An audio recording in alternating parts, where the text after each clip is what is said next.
നമസ്കാരം പ്രിയമുള്ളവരെ, ആസാദിയുടെ global news ഡെസ്കിലേക്ക് എല്ലാ മാന്യപ്രേക്ഷകരെയും സ്വാഗതം ചെയ്യുകയാണ്. വി.എസ്. അച്യുതാനന്ദൻ, കേരളത്തിലെ ഏറ്റവും തലമുതിർന്ന കമ്മ്യൂണിസ്റ്റ് നേതാവ്, അദ്ദേഹത്തിൻ്റെ വിടവാങ്ങൽ വാർത്തയാണ് ഇന്ന് നമ്മൾ നമ്മുടെ ന്യൂസ് ചാനലിലൂടെ പ്രേക്ഷകരുമായിട്ട് പങ്കുവെക്കുന്നത്. ഒരു ശതകം മുഴുവൻ ജീവിച്ച ഒരു മനുഷ്യൻ. സാധാരണയായിട്ട് മതവിശ്വാസികൾ മരിക്കുമ്പോൾ ഉപയോഗിക്കുന്ന പദങ്ങളുണ്ട്. പ്രത്യേകിച്ചും നമ്മളുടേത് പോലുള്ള ചാനലുകളിൽ വി.എസ്. നിത്യതയിൽ പ്രവേശിച്ചു എന്നൊക്കെയാണ് സാധാരണ പറയാറുള്ളത്. എന്നാൽ വി.എസിനെ സംബന്ധിച്ചിടത്തോളം തികഞ്ഞ ഒരു നിരീശ്വരവാദ ചിന്തയും വിശ്വാസവും ഒക്കെയുള്ള ആളായതുകൊണ്ട് വി.എസ്. എന്ന് പറയുന്ന വ്യക്തി ഇല്ലാതായിത്തീരുന്നു എന്ന ഒരു സമൂഹത്തിൻ്റെ ചിന്ത അതിൻ്റെ പിന്നിലുള്ളത് കൊണ്ട് അങ്ങനെയുള്ള പദങ്ങൾ ഉപയോഗിക്കുവാൻ നമ്മുടെ ചാനൽ ആഗ്രഹിക്കുന്നില്ല. എന്താണെങ്കിലും നമ്മുടെ വിശ്വാസം, നാസ്തികൻ മരിച്ചാലും ദൈവവിശ്വാസി മരിച്ചാലും ഏത് മതക്കാരൻ മരിച്ചാലും അവൻ്റെ ആത്മാവ് അവസാനിക്കുന്നില്ല. ആ ആത്മാവിന് മരണാനന്തരം ഒരു ജീവിതമുണ്ടെന്ന് നമ്മൾ വിശ്വസിക്കുന്നു.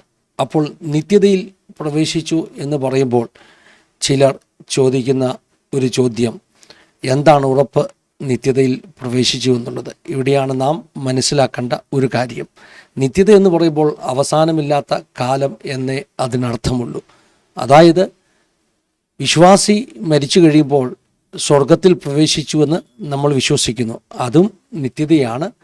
അല്ല, സ്വർഗത്തിൽ പ്രവേശിക്കാത്തവർ പ്രവേശിക്കുന്ന നരകവും അവസാനമില്ലാത്ത കാലമാണ്, അതും നിത്യതയാണ്. അങ്ങനെയാണെങ്കിൽ ഏത് മനുഷ്യനും മരിക്കുമ്പോൾ അവൻ്റെ ഭൂമിയിലെ വാസം ഇല്ലാതെയായിത്തീരുന്നു. ഒരു നിത്യമാകുന്ന ഒരു മരണാനന്തര ജീവിതത്തിലേക്ക് അവൻ പ്രവേശിക്കുന്നു. ഇതൊക്കെയാണ് പൊതുവിലുള്ള ക്രിസ്തീയ വിശ്വാസം. വി.എസ്. അച്യുതാനന്ദനെക്കുറിച്ച് പറയുമ്പോൾ ഇത്തരം പദങ്ങൾക്ക് പ്രസക്തിയില്ല എന്ന് പറഞ്ഞുവെന്ന് മാത്രം.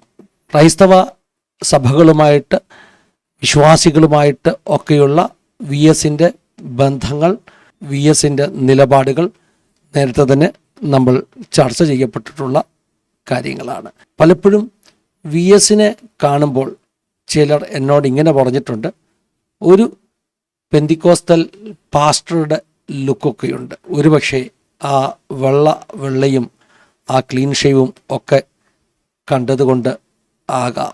എന്താണെങ്കിലും വി.എസ്. അച്യുതാനന്ദൻ എന്ന് പറയുന്ന തലമുതിർന്ന കമ്മ്യൂണിസ്റ്റ് നേതാവ്, കേരളത്തിലെ അഗ്രഗണ്യനായ ഒരു നേതാവ്, അദ്ദേഹം ഭൂമിയിലെ വാസം വെടിഞ്ഞിരിക്കുന്നു. ആസാദി ചാനലിൻ്റെ പ്രേക്ഷകരുടെ ആദരാഞ്ജലികൾ ഈ സമയം ഞങ്ങളും രേഖപ്പെടുത്തുന്നു. ദൈവം എല്ലാവരെയും സഹായിക്കട്ടെ.